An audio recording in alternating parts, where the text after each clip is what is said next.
Bismillahirrahmanirrahim. Assalamualaikum warahmatullahi wabarakatuh. Salam guru penggerak. Saya Aludin SPDI, calon guru penggerak angkatan 6, unit kerja SD Negeri 2 Pepalia, Kabupaten Wakatobi. Pada kesempatan kali ini saya akan menjelaskan tentang kesimpulan dan refleksi pemikiran Ki Hajar Dewantara dari tugas koneksi antar materi modul 1.1.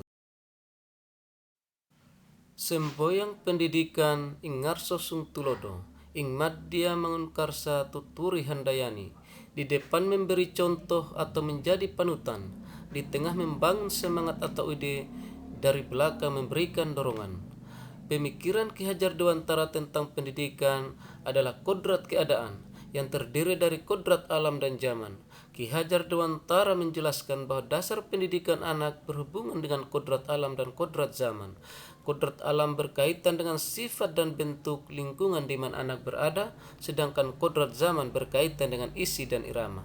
Konsep pemikiran Ki Hajar Dewantara dikenal dengan asas trikon, yaitu kontinuitas, konvergen, dan konsentris, di mana kontinuitas adalah pengembangan yang dilakukan harus berkesinambungan secara terus-menerus dalam perencanaan yang matang. Konvergen artinya perkembangan yang dilakukan dapat mengambil dari berbagai sumber di luar, tetapi tetap disesuaikan dengan kebutuhan yang kita miliki sendiri. Konsentris adalah perkembangan pendidikan dilakukan harus tetap berdasarkan kepribadian kita sendiri. Saya akan mencoba 3 pertanyaan pemantik. Yang pertama, apa yang saya percaya tentang murid dan pembelajaran di kelas sebelum saya mempelajari modul 1.1? 2. Apa yang berubah dari pemikiran atau perilaku saya setelah mempelajari modul ini? 3. Apa yang dapat segera saya terapkan lebih baik agar kelas saya mencerminkan pemikiran Ki Hajar Dewantara? Apa yang saya percaya tentang murid dan pembelajaran di kelas sebelum saya mempelajari modul 1.1? Yang pertama, saya berpikir bahwa guru bertugas untuk mentransfer pengetahuan dan keterampilan. Saya selalu menuntun siswa untuk menguasai materi yang saya berikan. 2. Pembelajaran berfokus pada tercapainya materi dan KKM. Saya berpikir bahwa aspek kognitif lebih penting dibandingkan keterampilan dan sikap. 3. Saya berpikir siswa sebagai objek pembelajaran, bukan sebagai subjek. Saya selalu mengesampingkan bakat dan minat siswa. Proses pembelajaran diatur oleh guru.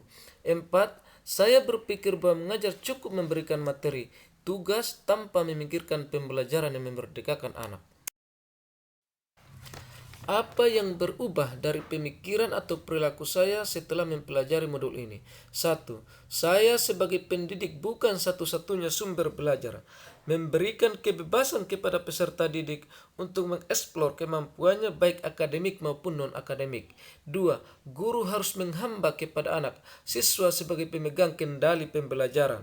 Saya menekankan pada minat, kebutuhan dan kemampuan anak, menghadirkan model dan metode belajar yang menggali motivasi untuk membangun habit anak menjadi pembelajar sejati.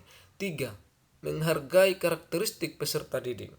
Guru harus bisa menciptakan suasana yang menyenangkan dan menumbuhkan budaya bertanya di kelas dan menghargai adanya perbedaan gaya belajar. 4. Anak bebas dalam menyelesaikan tugas sesuai dengan minat dan bakatnya. 5. Proses pembelajaran saya bersifat amung, artinya siswa sebagai subjek, yaitu tidak ada paksaan dalam pembelajaran tetapi memberi tuntunan.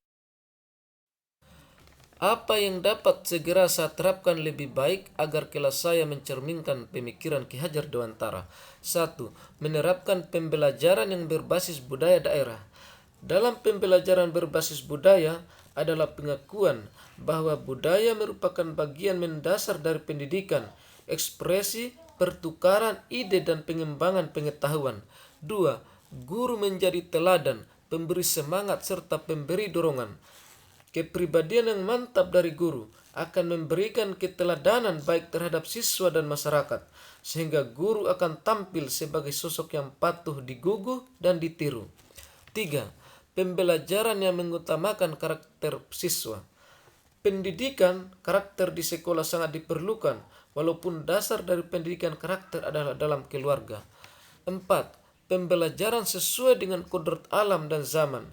Pendidikan bertujuan untuk menuntun segala kodrat yang ada pada anak-anak, agar mereka dapat mencapai keselamatan dan kebahagiaan yang setinggi-tingginya. Pendidik itu hanya dapat menuntun tumbuh atau hidupnya kodrat yang ada pada anak, agar dapat memperbaiki lakunya, bukan dasarnya hidup dan tumbuhnya kekuatan kodrat anak. 5. Mengembangkan segala potensi yang ada pada diri siswa. Tugas utama guru adalah mengantarkan peserta didik pada potensi terbaiknya sesuai dengan potensinya.